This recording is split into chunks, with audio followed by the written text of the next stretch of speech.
Hi, it's Kurt, Walco Seed Cleaning. Thanks for watching again. Seed storage is a big question that always keeps getting popping up every now and again. The way and how you should be doing it. So basically, harvest time, most people don't have a lot of time to actually put their grain back in their yards, so it generally stays out in the paddock. But there's before you even start thinking about storing grain, you want to pick out the best part of your paddock for seed, and I'll explain that in another video, a bit more detail.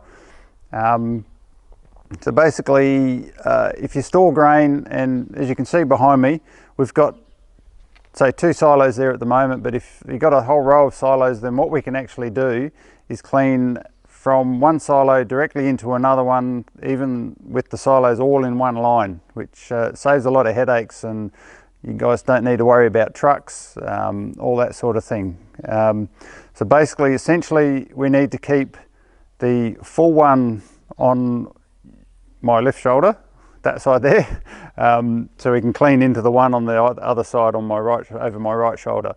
So that's the order that we do it, and we can basically just start from one end, work all our way down, and of course that means as long as we empty the bins out completely, we even clean the bins out as we go, we'll give them a sweep, a whole lot for you.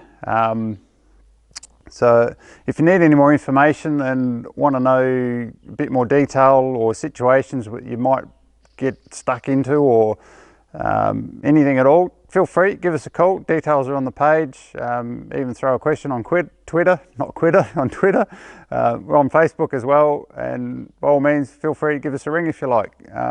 Thanks for tuning in, and we'll catch up with you later. Thanks.